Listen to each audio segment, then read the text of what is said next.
Good afternoon, everyone. Welcome to the Chatham Community NAACP 14th Annual Mother of the Year Banquet. I am Mary Nettles, President of the Chatham Community NAACP. Today, I am reminded of a poem about a mother's mission, which says, "A mother's job is special. It carries strong demands with the molding of the little life God placed in her hands." Many people can relate to that today.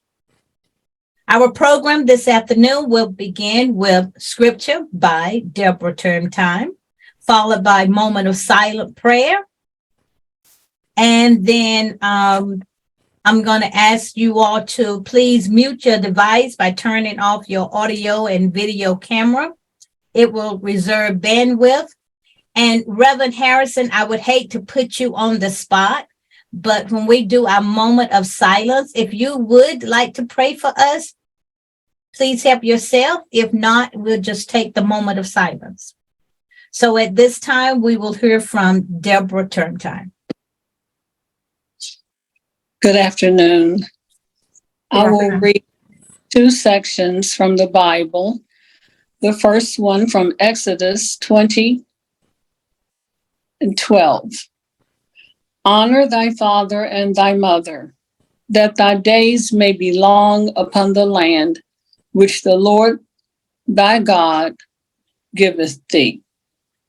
The second is from Proverbs 31, the 25th through the 31st verses. Strength and honor are her clothing, and she shall rejoice in time to come. She openeth her mouth with wisdom, and in her tongue is the law of kindness. She looketh well to the ways of her household, and eateth not the bread of idleness. Her children arise up and call her blessed, her husband also, and he praiseth her. Many daughters have done virtuously, but thou excellest them all. Favor is deceitful, and beauty is vain, but a woman that feareth the Lord, she shall be praised. Give her of the fruit of her hands, and let her own works praise her in the gates. I've just read from Proverbs, the 31st chapter. Thank you. Are we going with a moment of silence, or are we going to? I'll say a prayer. Thank you. Holy God, we're so thankful for this special occasion for our mothers and grandmothers.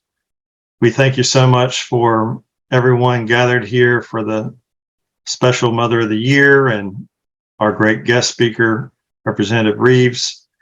Lord, we thank you for all of this and for all this continued work as you continue birthing us into a new and better nation every day. We take a deep breath and honor you with a moment of silence.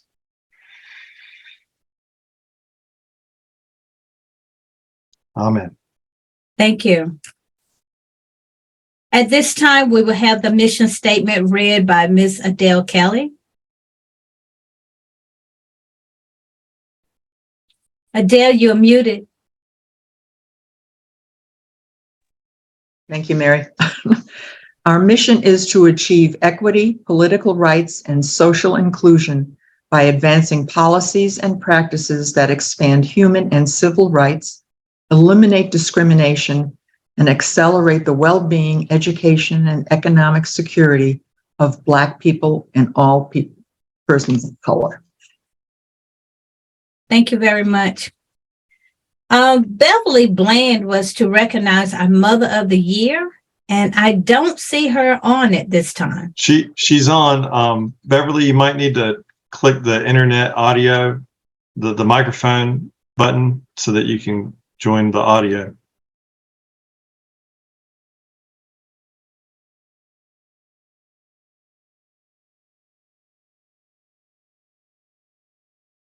Oh, she can't hear me. Can you, I don't know if you can text her, Mary, to just click on the microphone button and try to join the audio. Okay.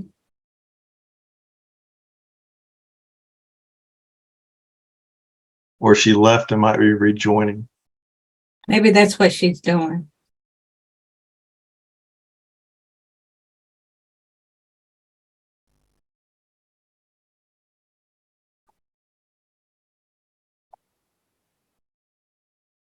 Let me see if I can get through to a call-in first.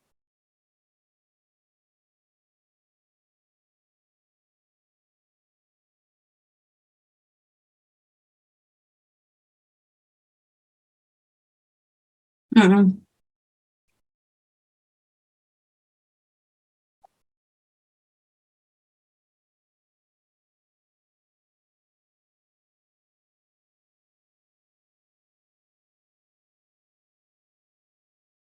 Is she still not on? She's not back yet. Okay. Then we will go on and then come back to this. We're doing something just a little different this year. We're going to have different ones to do a tribute or a reflection of their mother, of their grandmother for 30 seconds or a minute. And if you take a little longer, that's okay. And we're going to start with Mrs. Turrentine, and then Mr. Pearson, and then Ms. Coro, and then Commissioner Delaney, and then Ms. Kelly. So Deborah? Okay. Mine is a little bit longer, so I'm sorry about that. I thank God for my mother, Elizabeth Williams. She was born and grew up in North Carolina. Most of her adult life, she lived in Baltimore, Maryland, married to my father. She was a beautiful, amazing mother. She sacrificed so much for our family. I am one of 6 siblings, third from the oldest, of 2 boys and 4 girls. My mother was quiet, kind, gentle, hardworking, helpful, loving, and had a great sense of humor. She always made sure we were clean, dressed very neatly, hair combed neatly every day, and shoes polished. We would get new clothes for holidays and the first days of school. She always made delicious meals for breakfast, lunch, and dinner, and the holidays. She would walk us to school when we were in elementary school with our dog who followed along. She would read to us, have mock spelling bees, have us recite our Bible verses and multiplication tables. She was just a phenomenal teacher, and she helped us with our homework. She taught us everything, even etiquette. She loved all kinds of music, even classical, and she loved to dance, and she taught us all kinds of dances. We always had a great time singing and dancing. She loved working the crossword puzzles and word searches. She never had a driver's license, so my father would do all of the driving. She retired from the University of Maryland Hospital as a nurse's assistant. She loved traveling, cruising, even at the age of 90. We took her on cruises. She passed away in 2018 at the age of 91 and was able to read without glasses. She could hear very well. She walked sometimes with a walker, but she could get around excellently. She was a wonderful mother and my best friend. Thank you. Thank you, Deborah. Thank you. Mr. Pearson?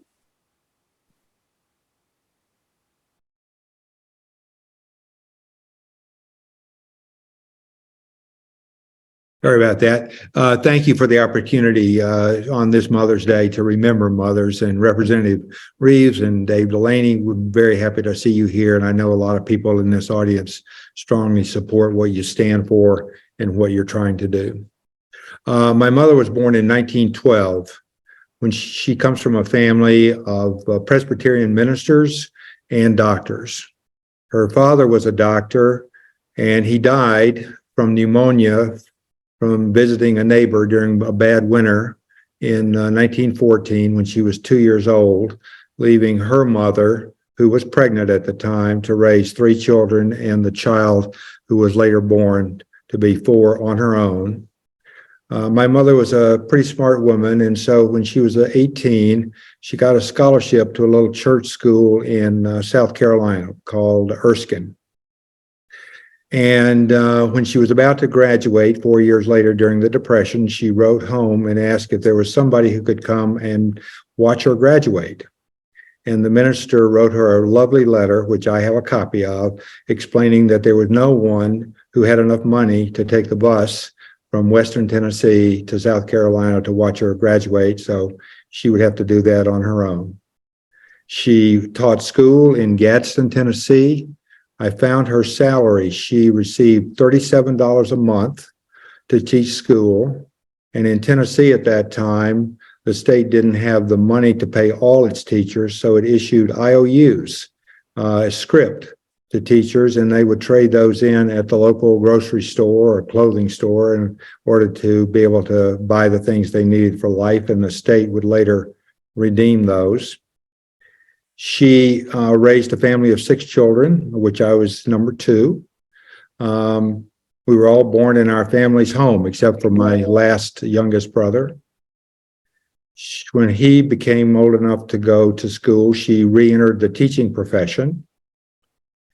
When integration came to our public school, a lot of white children and families and teachers, as we know, left those schools to go form what they call Christian academies. And my mother stayed. And there was a young woman, a young Black girl from the Black school who enrolled at her now integrated school. And my mother saw that she was really excellent at math. And so she worked with her and was able to get her an academic scholarship to Purdue University, where she graduated and had a wonderful career. And I spoke to her myself many years later. She still talked about how much she loved my mother. And I know that my mother did the right thing at the right time. And she wasn't a preachy kind of person, but she always felt that the example she set should be followed by others. So thank you for the chance to say a few words about her. Thank you. Ms. Coro? Joe, you're muted.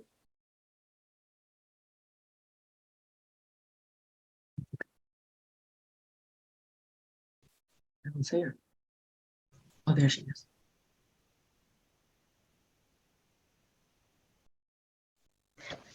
My mother was gracious and accomplished. At a time when few women in my small Maine town worked outside the home, she was the town treasurer, bookkeeper, and tax collector. For many, many years, she performed the duties of the town manager, but was never given the title or pay for that position. After she retired, 5 people were hired to take her place. The town honored her with a parade and a banner that said, "Many years of good government." She had many hardships to her life. As Bob's mom, she lost her father when she was very, very young from tuberculosis. And she was raised by her grandparents. She lost the hearing in one of her childhood disease. I never knew this as I was growing up. So she had very well. She had also, she never talked about or allowed the past to determine her future. And she also did things such as the first electric typewriter that I remember her bringing home more and practicing on the kitchen table. Was a joyous person and brought warmth and humor to our home. As a small child, I watched the dining room window come home from work and then run to greet her. Later on, when I went to elementary school, we would walk together since the elementary school was near the town office where she worked. And those were times for me because I would have her all to myself. I had 3 half-sisters and a younger brother. As I was thinking about what I said today, some moments came to mind. One was a very small moment when laughing together as she taught me how to whistle using a blade of grass. Perhaps you guys know how to do that. To her addressing the school department so that Latin would still be taught in high school because it was the basis for terms used in medical and law fields, and she thought that was important. From teaching me how to sew. Every summer, we would spend a week at our camp on a lake. I would pick wild blueberries that my mother would then make into blueberry pancakes. After she retired, for Christmas, she would make homemade caramels where each would be wrapped individually. As we all know, food is love. Thank you. Thank you. All right. Commissioner Delaney? Well, hello to everybody, and thanks for the chance both to be with you and to offer a few remarks here. I hear a couple of common threads here about the strong women in our lives, and the two things that I would focus on to pay tribute to my mother are her boundless energy and her ability to connect us all. And I think I hear some of that in a number of the tributes already and in the scripture reading too. My mother was one who was always there for me. I remember her taking me across the street to nursery school, getting me on and off the bus, being willing to put me into any play group or activity that I was interested in doing. She knew every song, it seemed, from about 1940 up through the mid 80s when our musical interests diverged. And you could always count on her for energy and interest in bringing song into the way that our family grew up. I think the reason I choose energy and connectedness now to mention is because I now have two kids. We're raising two kids here in Chatham County. And to see her boundless energy still connect with those kids in the way that she connected with us is truly something special for us. Some of you had a chance to meet my mother and father last spring around this time when they were here for a Mother's Day visit. And she very much appreciated the chance to meet some of this community. And the second piece that I would say, this piece of connectedness stands out in my mind as something to honor her for, because it's something I don't do very well. I feel like my mom is always able to remember the dates, the times, the places, who was there, the stories behind the people who come in and out of our family lives. And I know that I've done certain things and I know what's on the calendar, but boy, she is the one who keeps us all together and reminds us how we all got to be where we are and where we're going and what makes us strong as a family and a community. So those are two things I'm particularly grateful for. And Joe, hearing your reference to your mother teaching you how to whistle through a blade of grass brought me to a point of connectedness that across generations that I found special in my mother. She made sure when we were on a summer vacation to send me off with my grandmother to the beach because she could teach me how to whistle through a periwinkle between your knuckles. That may be a little more remote to some of you than whistling through a blade of grass, but that was something that she gave us. So thanks for the chance to mention those things here and to find them all in the way that you remember your mothers too. Thank you so much. Ms. Kelly. Yes, thank you for this opportunity. My parents had hard lives. They both worked in the factory. My father was a weaver and my mother was a seamstress in a sweatshop. She sewed sleeves into dresses. She made 2 cents a sleeve. Each grouping of sleeves came with a ticket, and at the end of the day, she submitted them to her boss, and they had to make sure she made the quota. In my junior year of high school, she was diagnosed with cancer. After 2 years with treatment, she was finally in remission. By then, I was a sophomore in college. I remember coming home to an outfit that she had made for me, blouse, vest lined, skirt lined. After all she had been through, she sewed me an outfit with all of her talented sewing skills. She died a year later during my junior year in college. Both parents gave my brother and I the opportunity to go to college and have better lives. I missed her having her in my adult life, but I'm passing on her love to my grandchildren.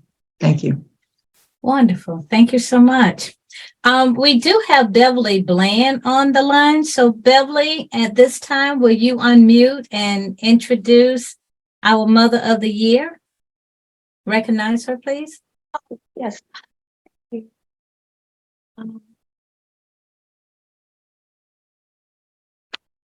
Oh, good, because I thought I was too late to do that. And I was already planning my apology to Deborah because I was so looking forward to introducing her. So my apologies to everyone. It took me 30 minutes to get in, and I finally got in whenever Deborah was speaking about her mom. So that's why I thought I'd already finished. Somebody had done that for me. So here goes. We are honored to announce Deborah Turrentine as our Chatham Community NAACP Branch Mother of the Year for 2023. Deborah is a dedicated, involved secretary of the Chatham Community Branch and the Community Remembrance Coalition. Deborah is a valuable member of the high school student essay contest committee, sponsored by both Chatham County NAACP chapters, branches 5377 and 5378. Deborah is a retired educator from Northwood High School. She and her husband, Kenneth, have been married for 49 years and have 4 adult children: Kenesia, Brian, Monique, and Brandon. The Turrentines enjoy spending time with their family and their 6 grandchildren. Deborah lives a life dedicated to her family, community, and church. We celebrate her participation in our civic organizations and are enriched by her involvement. Congratulations, Deborah, for being the Mother of the Year. Thank you very much. Thank you. Something I wrote for her last year. All right. Now, Sheriff Mike Robinson, will you introduce our special guest? But before you introduce our special guest, if you would like, will you tell us something about your mother or your grandmother or someone? Please, sir. I want to tell you, it's great to be here today, honoring our NAACP Mother of the Year, Ms. Deborah. Thank you so much, and congratulations, Deborah. Mothers are very important in our lives. Mother's love is unconditional. They are vital to shaping us, helping us to become respectful and productive adults. And many times they go without sleep. They make many sacrifices. They work diligently to make ends meet. And they are who we run to when we're sick and afraid. And they're also the ones that you can count on and that will fight for you regardless of the circumstances. By this definition alone, a lot of you, even in this room, and others have been my mother at times. And you've also mothered other people outside of your biological children. And I want to thank all of you for your love and for your mothering when we need it. My mother has always been there for me. She's been at every ball game, every track meet, every special thing in my life, whether it's blazing hot outside or freezing cold. She was always cheering in the stands when I was winning and when I was losing. My mother's role has now changed. She suffers from dementia. She now looks to me for security and counts on me to be there for her. Like many of you, we sometimes become the caretakers of our parents. And it's important that we appreciate the time that we have with them before they're gone. One person I know who loves and respects his mother is Robert Reives. He was there for her in her times of need. He spent precious time with her and supported her. Robert is a devoted son. I know Robert's mother played a major role in making him the leader that he is today. I have the good fortune today to talk about Robert as a leader. You may know him as the House Democratic leader, but I want you to know Robert is much more than that. Robert is a devoted husband. He's a supportive father. He's a loyal friend, and he's a true brother. Robert's life as a servant leader began at an early age, and Robert has always had a sincere enthusiasm for making life better for others. Robert bleeds integrity. He is going to do what's right. whether someone is watching him or not. Robert's a motivator. He gets things done. He's a team player, and he provides resources for success. He will stand up for the team in a crisis, and he'll celebrate with them in victory. He has a tough job as a representative. All day, he's dealing with people who think their agenda is the best. Not everyone agrees, and at times tension is even heated. But I'm glad Robert is there for us, and I'm confident he's going to do what is right. Leading is engaging people to deliver desired results, to get us to the place that we need to be.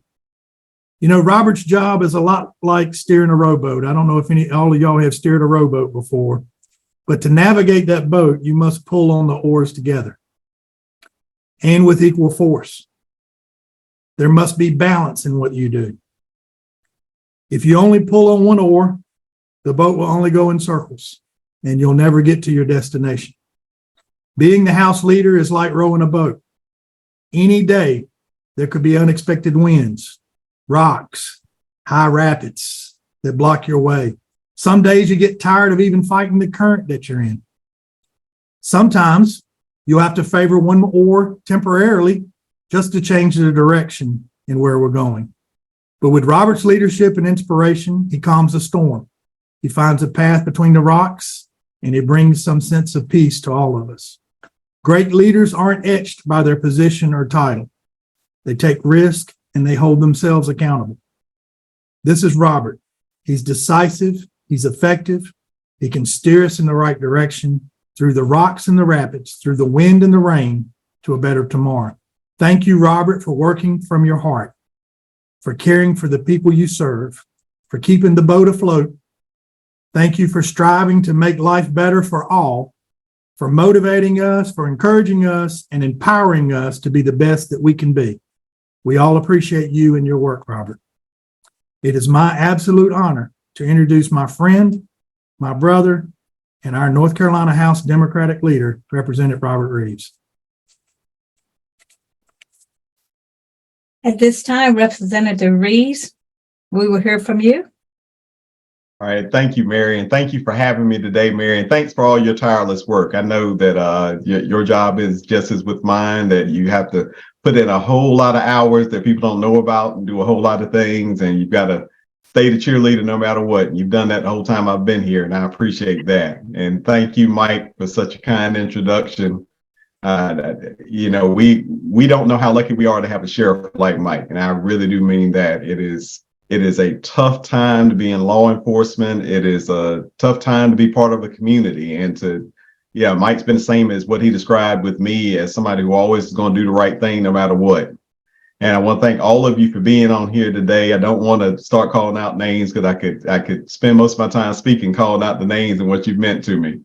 But I do want to congratulate Ms. Turrentine. That is a great honor to be Mother of the Year, and well deserved, especially with all that you've done in the community and all that you continue to do. And I hope you know that we all appreciate that. When I thought about today, it was interesting. I know one of our, Ms. Turrentine actually talked about honor thy father and mother. And for some reason, that's stuck in my mind whenever we were thinking about just what to talk about today, because it's funny how as you grow older, things change about how you interpret simple parts of the Bible. When you're younger, you think simplistically. So when I thought of honor thy father and mother, when I was in Sunday school as a youngster, I was just thinking, mind them or get your butt beat. And that was really all that was to it. And so then you get older and you start to recognize there are different meanings. There are different points to what's being made. And there's never just one point to a Bible verse. And what I've thought about a lot over the last couple of years, a lot of you know I've lost my mother a couple of years ago, and it's just when you think about honoring your father and mother, it takes on the meaning of carrying on who they were. And I hope that's something that we all think about, because being a mother is a special position. And just as Mike was saying, it's not always about being a biological mother. It is that's an easy thing to think. It's just say, okay, anytime you say mother, you're talking about biological mother, but there's so many women in our communities who are mothers who may not even have children of their own. But even those that have children of their own and have the biological definition end up raising everybody else's kids too.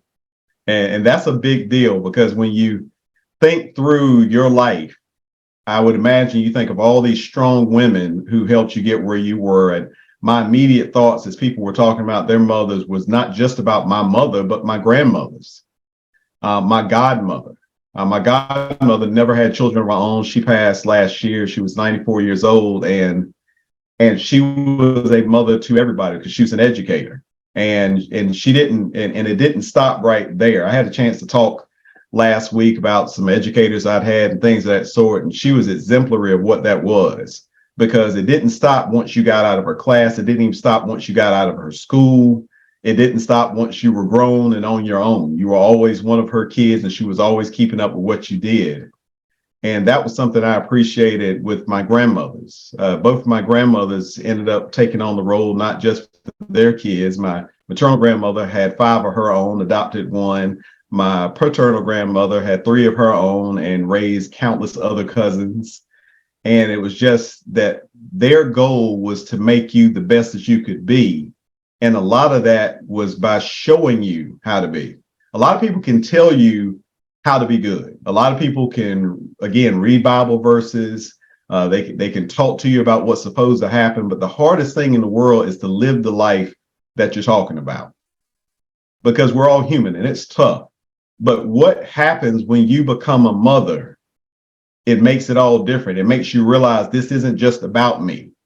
When I get up to go to work, I'm getting up to go to work for all of us, not just to provide, not just to help contribute to a household, but to make sure that my children understand this is part of what we do in the community. This is part of being a responsible adult. And that was one of the things I remember with both grandmothers, is their sacrifices working. My paternal grandmother was single a lot of her life. She was, was with my father's father, and then found herself completely on her own soon. And then she and her second husband, her first husband, divorced. But she always provided. She ran her own business. She cleaned. I never knew her not to work 2 jobs until the day she retired. My maternal grandmother had to take a different role. Really smart, incredibly talented, had a lot of things she was able to do. But by the time child number 5 came, she had to make a decision. And you can't, somebody's got to subsume who they are for the benefit of the family. And that's what I always remember with her, is that she sacrificed so much so that her kids could have everything that they needed. And sometimes that's not just what you need materially. Materially is easy to think about. I know I've got to get them fed. I know I got to get them clothed. But sometimes they need that love, that attention, somebody to sit with them, somebody to help them through school. My grandmother did graduate high school. My grandfather never got the opportunity. He had to stop in 8th grade because his father left the home. And so he was raising kids. So then once he got there, what both of them wanted to make sure is that all of their children had a chance to go to college. So every child raised in that house had an opportunity to go to college.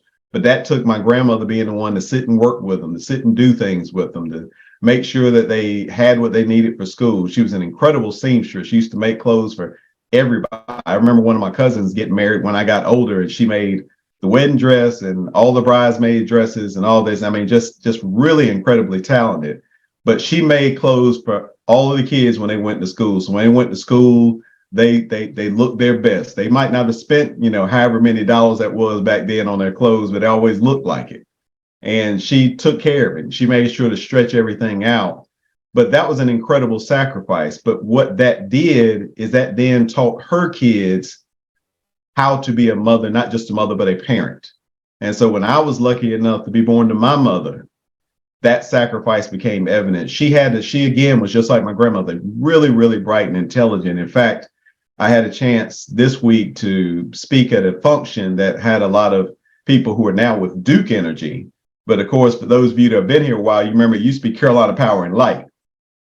And so when they walked in and we were talking and all of them kept referring to Carolina Power and Light, I felt like I was back home again. I was like, this is great. But they talked about knowing her, and they talked about her being the first African American to work in that local office, about a lot of, again, sacrifices she made to bring other people along, to take care of folks and mothering a community. Because when things went bad, especially those of us who grew up in African American communities in small areas, you know that you didn't get the opportunity to just do your job. You know, it was no 9 to 5. If you happen to be in a particular area, then you service 24/7 that area. So if somebody, like we used to say, if your lights went out, then you go to Ruth because she works at CP&L, not because this is her job to get your lights back on, not because it's her job to make sure that your bills are straight and all that type of thing, but because that's where she worked. If you're somebody who worked at the courthouse, and Mike, you know about this now, when you're a person who works in that law enforcement, nobody cares that, well, I'm not really investigating that particular crime. This is the guy you need to talk to. They're like, no, you work down at the courthouse. That's it. And that's how it was for my mom. And she always did it with a smile. She always did it with compassion. So I think of them, I think of my grandmothers, I think of my mother, because your question then becomes, how do you honor your mother? And you honor your mother by being the best version of yourself that you can be. You honor your mother by thinking, when you make decisions in life, are these decisions that she would either look on to if she's still with you, or look down upon you from heaven and think, I'm so happy about how it turned out? Because when you become a parent, that's what you realize is really all you care about is they become good people. You know, would you love to have a child get drafted in the first round if you got a son, or love to have a daughter who ends up on the Supreme Court? Yeah, that'd be great. But ultimately, what you want are good, happy people. And people who are good, happy people contribute to their communities. And so they're the type of people who end up, like Ms. Turrentine, being Mother of the Year, like Mary Nettles being the lead of the NAACP for so many years, like Sheriff Mike being somebody who people look up to and trust. That's when you know you've done something as a mother. And the three of you know that that means you have honored your mother in the best way possible by carrying on a good name, by having people look at you and say, this person has made our community better, therefore the person that raised them must have been a great person also. And that means the world. So I hope that what we take from this, and as we go into Mother's Day weekend, that we remember that every action or inaction that we take is a reflection on our mothers. It's a reflection on the woman who cared for us, loved us, raised us, whether biologically or from afar, from being a neighbor next door, from being a church member, from being a school teacher, however it was that she affected your life. Make sure that she's honored. Make sure that she's somebody that if you run into her 20 years from now, she looks to you and says, I am so proud and so happy with everything you've done and how you turned out. And just like any other mother, always remember, they hear everything. It's not the story that you tell them that's going on with your life. They know what's going on with your life. So make sure that whatever they're hearing from other people is good. So I thank all of you for letting me participate in this today and giving me time to talk about the women that meant so much to me. Again, congratulations, Ms. Turrentine. Thank you again, Mary, and thank you again, Mike, for what you've done. And thank you to all the mothers that are on here right now. Especially, I said I wasn't going to call their name, but I got to call one that's in my bottom corner, Dale Turner. I'm going to leave it alone. I'm just going to say thank you, Dale, because you are a mother to everybody on this Zoom right now. So thanks, guys. I hope you have a good rest of the day. Thank you. Ms. At Nettles, this time, excuse me, Ms. Nettles. Huh? This is Kenita. Can you hear me clearly? This Yes. is Kenita Turrentine Taylor. May I have just a moment to speak? you may. Yes, I'll let you go ahead and speak, but I was going to ask everyone to unmute at this time and give a round of applause for our representative as well as Deborah Turrentine. And then I want people to mute back again, and then we're going to continue on with other recognition. Thank you, Robert. All right. Thank you. This is for Robert and for Deborah. So now will you please mute again? And Miss Taylor, I am sure you are one of Deborah's daughters. Yes, I am. And I thank Good. you And for. I was going to call on you at this time, well, one of these times too, because we have Carl Jurgis who is going to speak, Beverly Bland, you, of course, Miss Taylor. Miss Turnbull is on here to speak. Miss Kowal is on here to speak. And anybody else at this time afterwards, this order, after that, if you want to take time and speak, please do. Okay? Thank you so much. Should I go now, or is there? You can go now. This is fine. And then Carl, you can follow right afterwards. Now it's perfect. I appreciate you. I just wanted to have a special honor to Representative Reives. That was an amazing message and so on point. And also the sheriff and other distinguished guests. On behalf of my father, Kenneth Turrentine, and my younger siblings, Brian, Monique, and Brandon, we are grateful that you all have honored our mother in this way. She is the most wonderful mother that we could imagine. She's so very dedicated, loving, supportive, celebrates everyone. And I think not just us as her children, but all of the children and people that she's touched as an educator, as a church leader, and just so many different ways that she's contributed to the community. I think that we've all felt that. And we are just so grateful that you have honored her in this way. And I just wanted to take a moment to share that special thank you from our family. Thank you all. Thank you. We can unmute. We just can't stay unmuted because of the bandwidth, but please let's honor. Thank you. Okay. Now, back to mother's love, a tribute or a reflection. Let's start back again. Carl Kajurgis, are you still on? Well, sure. Yes, I am. And thank you for this opportunity. And I've just got to say that you always come up with the most outstanding people, Mary, to be speakers. I'm the only exception, of course.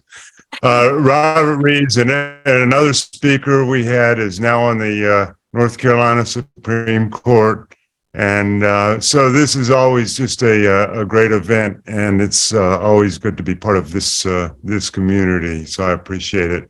My mother was born in Nebraska, and Omaha, Nebraska, in a fairly nice household, but the Depression hit very soon after. She was just a little girl, and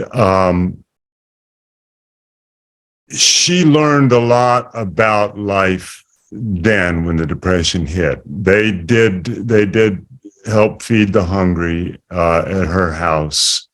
They took people in as needed. And her mother actually ran for Secretary of State of Nebraska, and that also made a big impression in her life. She was embarrassed to always be called on as a 7-year-old or however old she was, but I think it gave her sort of a gift of public speaking. She always had a real social conscience, and I think that moving to the South, but moving to Chapel Hill was a very, very big thing in her life. I'm sure that it was. And she got to know a lot of very fine people. But my goodness, we grew up through some times in her household in the 60s. So she was a very well-rounded person. She loved to read. She actually read a lot of history about the founding fathers of the United States.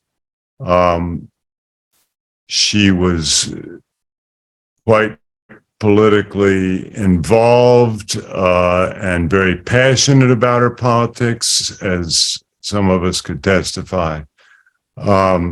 And she was also a very good cook. My dad taught her how to fry eggs, but she took it from there and read cookbooks and perfected her recipes. So she was a very good mother, and she was glad that I got involved in Chatham politics and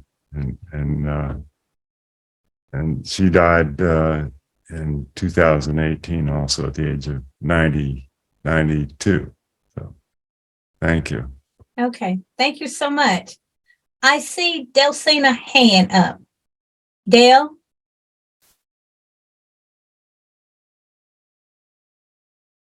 Did you call my name, Mary? I did. I see your hand is up. So would you Oh, no, like no, to no, say I something didn't. at this time? No, I did not. I did not mean to raise my hand. I was looking for the clapping thing earlier.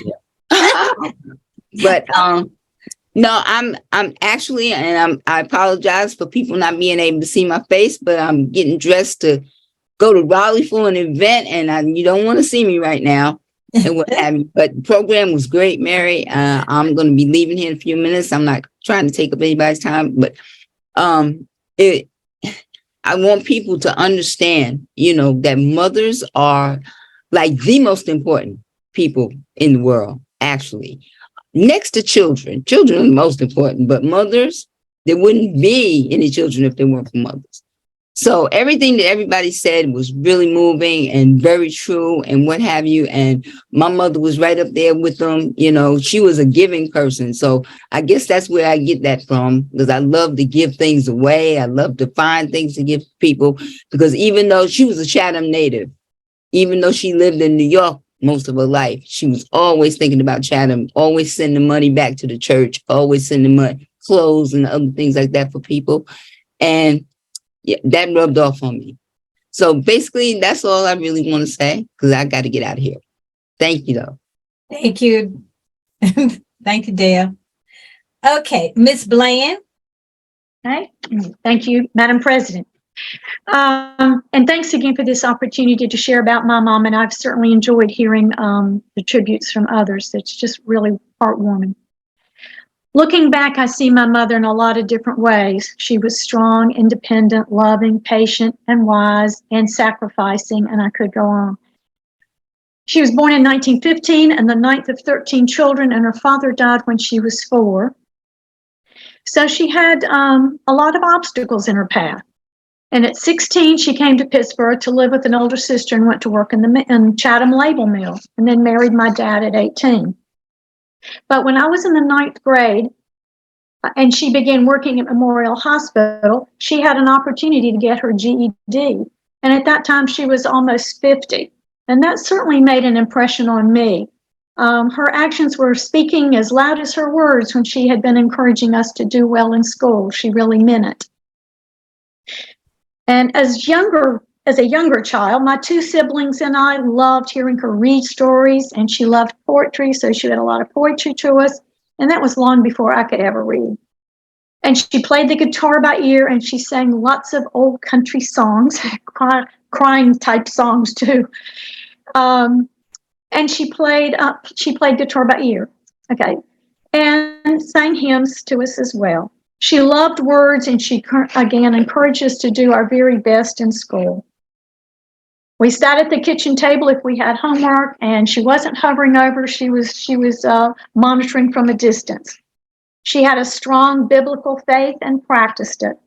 All people were equal, no ifs, ands, or buts.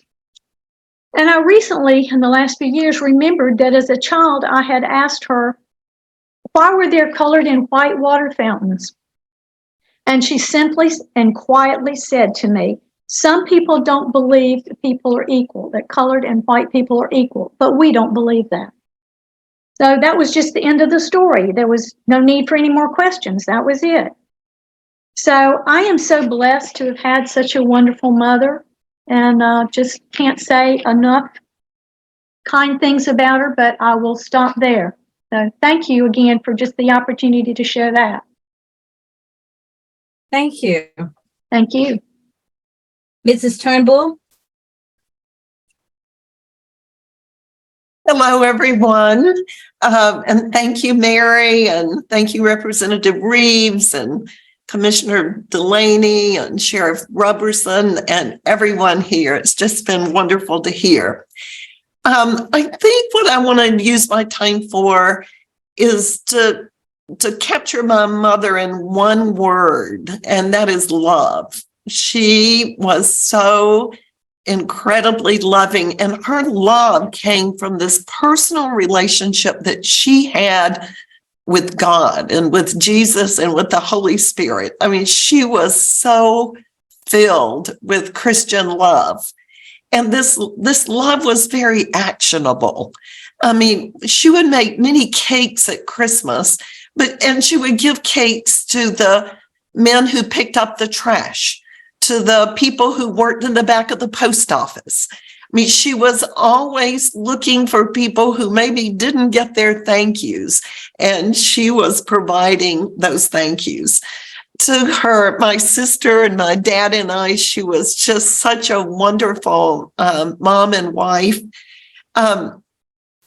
She was full of energy and full of joy, and she was the kind of person you just thought would live forever.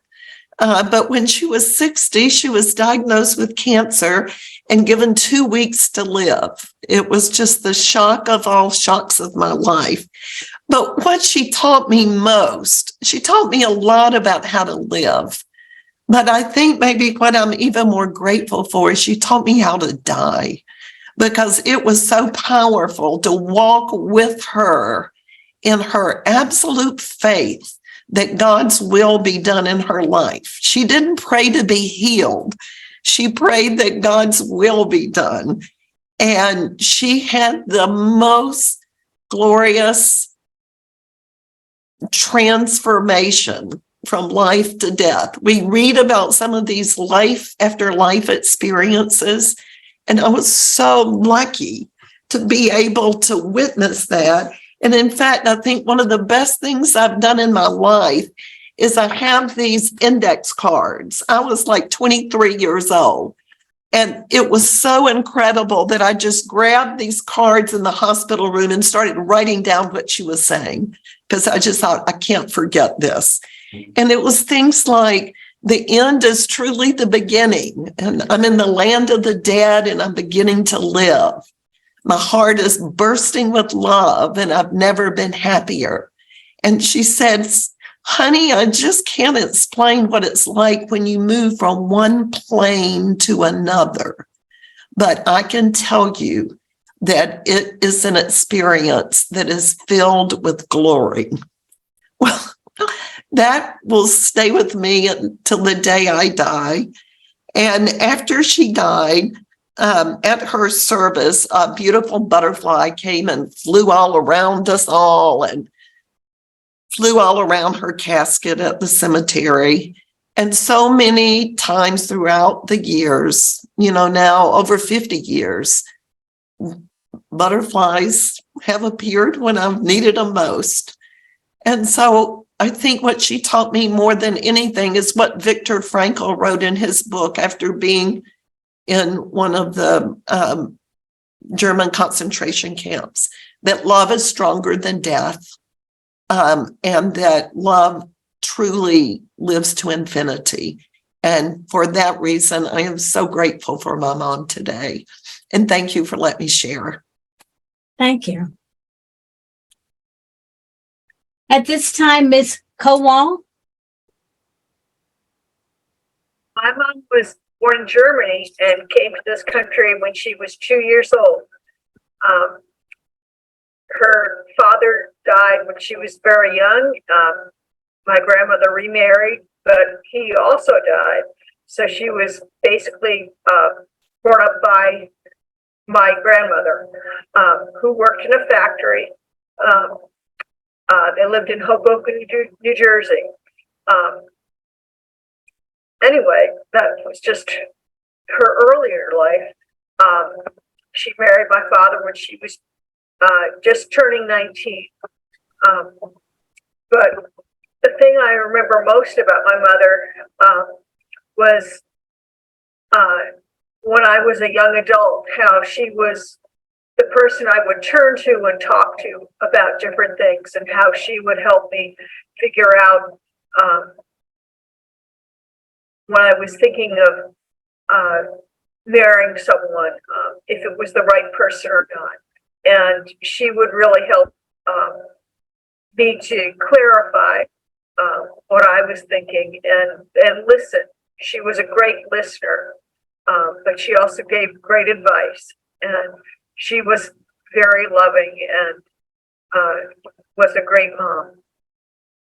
And I'm very grateful for all that she gave me and all that she taught me. Okay. There. All right. Thank you so much. Is there anyone else that would like to share? If so, if you would please unmute at this time. And if not, I would like to say something about my grandmother, but I would like to give anyone else who would like to at this time. Going once? Anyone?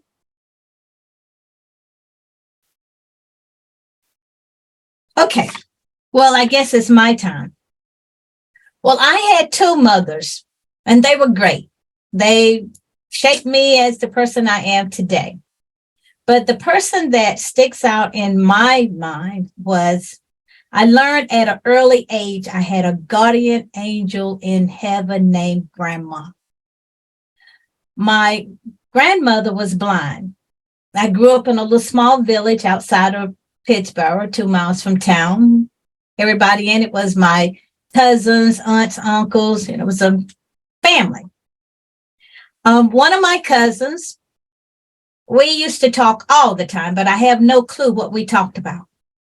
And we would walk down to our grandmother's house. And there was a certain room that she would sit in certain times of the day. And Linda and I would call ourselves playing a trick on her. So we would go to the side of the house and knock on the side of it. And she would say, "Who is it?" And we would scream, "Mr. Charlie." And she would say, "Come on in, Linda and Lois." Well, as her being blind, she had to feel our hair to tell us apart. So anyway, to tell my story about my grandmother, as she died, of course, and then as I got older, one night, one of my cousins, the house was broken in, and my mother and father was going over there. I went over there. So my mother said, "Lois, if someone come in the yard, don't open the door, and you call Mara's number as quick as you can. We'll be back within the hour." And they left. And of course, me sitting at the kitchen table, not doing what I was supposed to do and doing my homework. And it was winter time, and these little Sears and Roebuck wish books came out. And I would look in that book every night, and my list would change every night. So when they left, I was sitting there going through the wish list, and all of a sudden I heard this knock on the side of the house, and it was coming from where the bathroom was at. So I go to the bathroom, and I just smiled and said, "That's grandmother." So I knew Grandma has been looking out for me from heaven for a long time. So that's what I have to share. So are you sure no one else wants to share anything? If so, we will move on. Okay. At this time, I would like to recognize our special guest, of course, Sheriff Mike Robertson, and he's already spoke, and Commissioner Dave Delaney, and School Board Delsina Turner, she's already left. And there's others that has called and had other things going on, but if I have inadvertently omitted anyone, please do so at this time. And if anyone would like to speak about their mother or grandmother, this is your last chance. You may unmute and speak at this time. Okay, then thank you for being here today. Please mark your calendar for May 13th, dedication of the Truth, Justice, and Reconciliation mural and Racial Justice Essay Contest at George Moses Horton Middle School, starting at 9 a.m. Members, please do not forget we have a NAACP meeting this coming Monday, starting at 2:15. And that's all the announcement that I have. And if anyone else have an announcement, please unmute and let us hear it. No announcements? Then thank you all again for being here on this program today. And please join in and sing one round of We Shall Overcome. Please unmute. Are we ready? We shall overcome. We shall overcome. We shall overcome someday.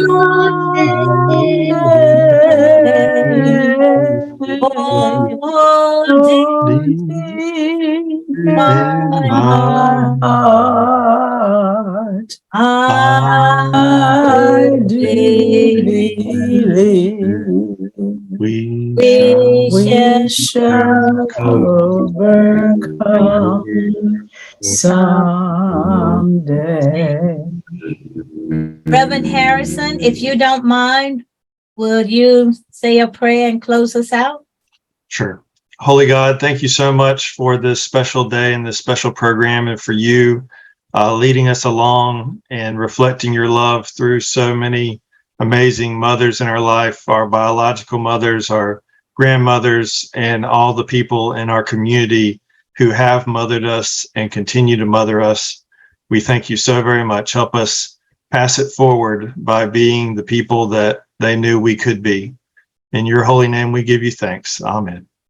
Amen. Amen. Bye. Bye. Thank you, Mary. Thanks, everybody. See ya. Bye. Okay, bye. Bye.